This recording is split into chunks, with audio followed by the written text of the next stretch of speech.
Hey everyone.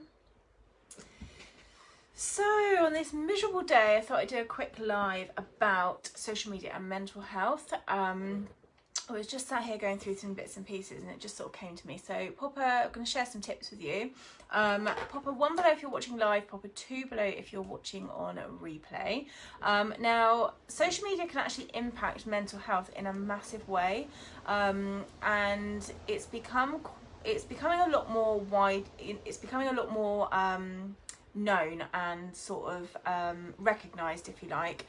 So I have certainly found myself in the game of comparison many times where I've spent a lot of time scrolling on social media, and then I come off and I feel really low. I have had moments and days where I felt really low, and when I actually look back at what has caused that, generally it's this massive game of comparison that we compare to everyone else's highlights reel, whether you're following people in business and you aspire to be further than you are, or whether you're just following accounts that are friends and family, and their life on social media can be portrayed as so perfect, and it's not always the case, but you can feel like sometimes that okay, why am I struggling? Why am I having these challenges?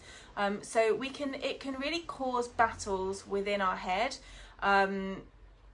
so many times, and sometimes it's not even put down to social media, but without really thinking about it and without really sort of looking at it from that perspective, we can just feel like, oh, maybe we're a bit down. But actually sometimes that if you connect the dots, it can be to maybe something that you've seen online. So social media, it can be difficult to take a break from it, especially if you work online, if you're building any form of business, or you just need to have a social media presence for business.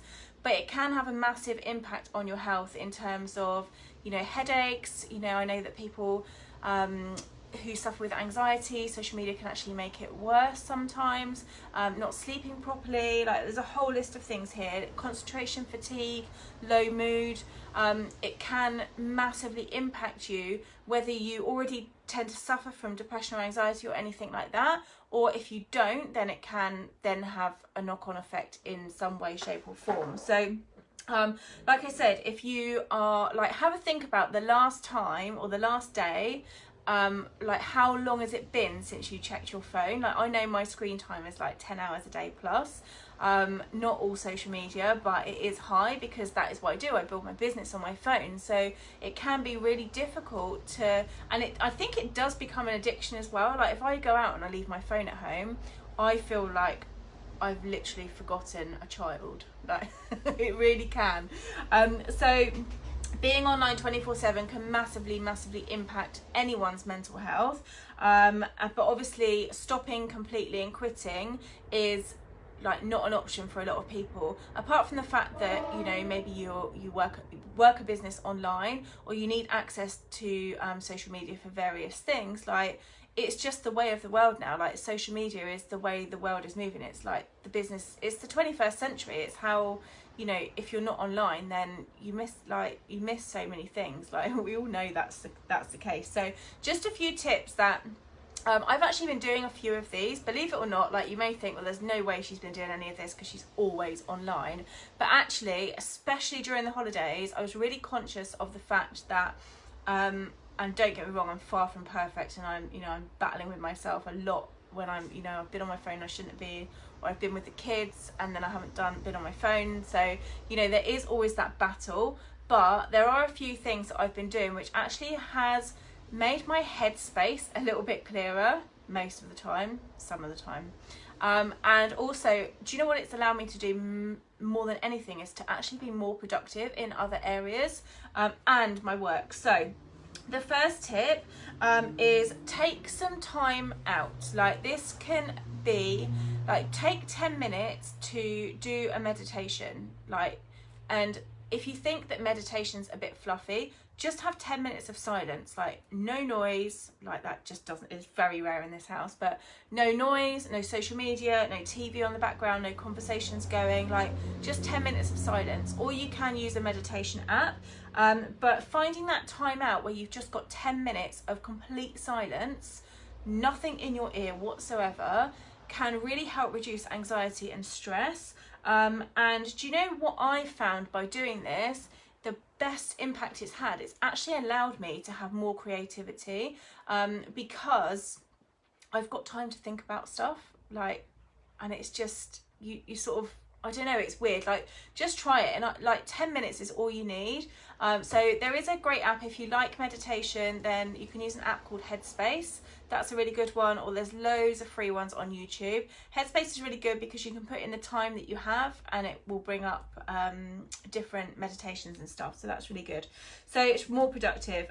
Number 2 is control your social media feeds. Now this might seem really obvious, but how often do you scroll through social media and you think, oh my goodness, this is so bloody depressing? You know, Bob from down the road, he's lost his cat again, he's miserable, do you know what I mean? There are so many, like, so many things when you scroll through your social media, and it can be so much negativity. So the one thing that you can massively do to change the impact that your social media accounts have on you is to do a quick audit of who you're following online, and see if it's something that makes you feel shit. If you're following someone that pops something, it doesn't matter what it is, it doesn't necessarily have to be negative, but if they're putting constant things up that are making you feel shit, unfriend them. Like that, it's as simple as that. If you're scrolling through your social media and it's not making you feel good, it's not entertaining you, it's not empowering you, it's just not making you feel good, then unfollow it. Like, if you can't unfriend them because they're close friends or family, then just unfollow them, and then you can stay friends with them, but you're not going to see it in your feed. So only follow people that make you feel happy and make you feel good in yourself and that have a positive impact. So like on Instagram, obviously it's slightly different with Facebook, but obviously you've got the pages on Facebook. But with Instagram, like, follow accounts that like really inspire you. So like, what are your passions and interests? Do you love like fashion? Do you love, you know, wine? Do you love, I don't know, like house interiors? Like, follow like recipes, like follow stuff that makes you feel good and that you genuinely have an interest in. And if like, obviously that's Instagram and pictures and a bit different, but the same goes for Facebook. Like, if you're following people, accounts or pages or groups that make you feel crap, just get rid of them. It's your account, you're completely in control. So take that, and you know, just, you would be surprised what a massive impact it has on you and how quickly, when you stop following accounts that make you feel like that. Number 3, set limits. So this is something that I have actually been doing. So when you build a business online, it can be quite tricky because you do sometimes need to be able to respond quickly. You do need to be, if you're building business in the right way, you need to be posting consistently, and you need to be interacting and building relationships and, you know, expanding your network within your passions, in your interests. But what you want to make sure you're doing is you're setting specific time limits for that. So you're going on, and this is what I've been doing, you've been going on to social media to post what you need to post, and then not scrolling for any longer than 10 minutes. So set yourself a goal that maybe and blocking your tasks together can be really effective. So maybe something like, okay, in the morning, like, I've been getting up, I've not been reaching for my social media account. No, that's number 4, I'm going to go for that in a minute. But set timing. So like, I reply to messages, like I go back to all my comments and all my messages first thing in the morning and then in the evening. So generally when the kids are off and it's the school holidays, I don't go through my messages during the day unless, you know, they're at their nans or something like that. So I also have set times for posting, not set times for posting, but I go on and post and do what I want to do and then come off without scrolling. And then I'll have times for going back through and interacting in the groups that I love and replying to people. So you can break those down into tasks if you're building a business so that you're not on your phone all day. And the impact that has had is it's actually allowed me to be a lot more productive, in my work, because I get very easily distracted when I go online. Distraction is, I'll go online to do something, I think, right, okay, I'm going to go that, I'm going to go to that item I saved, and then you start scrolling, before you know it, like, you're 10 steps down the line and it's led you to something else, and then you're coming back and you're thinking, right, what was I doing half an hour ago? So like it will have a huge knock-on effect. So go on to do what you want to do. Set yourself a time limit. If you're, if you want to have a scroll and have a nosy, set yourself a time limit. And then block your other tasks together, and that will make a huge difference. Okay, number 4 is self-care. Self-care goals in terms of social media and mental health, that's what I'm talking about. So take time for you. That is so important, and it's so overlooked.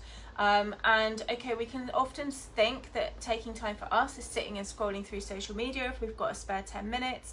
But the biggest mistake that a lot of people do is the first thing that they do in the morning, before, as soon as they wake up, as soon as they roll over, is they roll over and they pick up their phones. And this is something that I have stopped doing in the last couple of months. And I actually, I do get my phone because it's what I need to do the next step.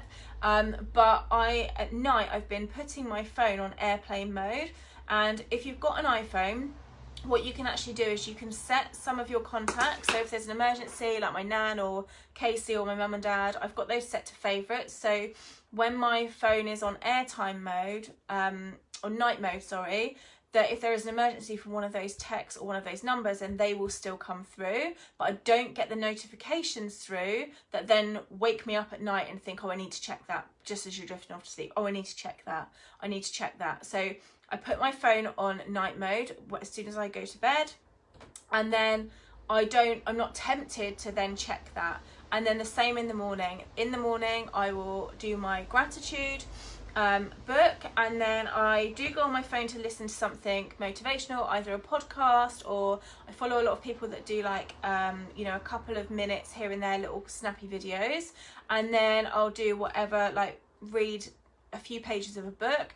And that is a good, depending on how much time I've got, it's a good 15 minutes, half an hour before I then go on my phone.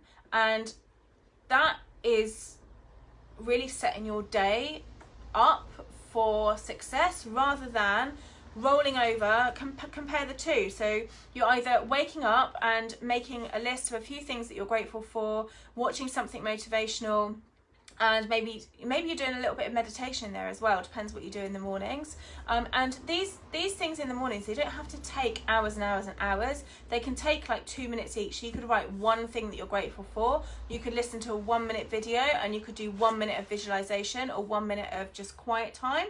Like work with any time you've got, and then that is setting your day up in a much more positive way than rolling over, opening Facebook and seeing negative Nancy down the road, who's doing whatever, and it instantly puts you on a negative spiral for the day. So those are the two differences. And then also at night, again, a lot of people struggle with sleeping. It's because, and I'm guilty for it, I'm on my phone until the last minute a lot of the time before I go to bed. This is the one thing that I haven't quite got off to a T. But actually it's so, like, being on the screens and stimulating, and then we're overthinking stuff. If you tend to suffer with anxiety, and then you're going to bed and you've just seen things online, and then it sets your mind off.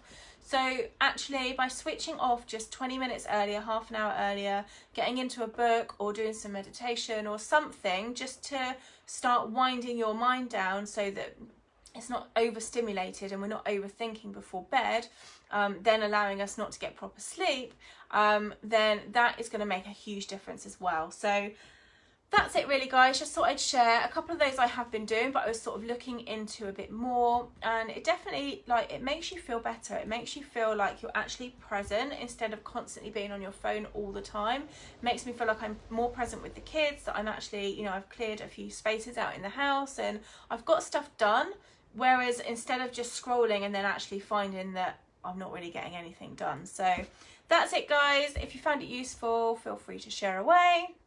Have a good weekend. I will catch you soon.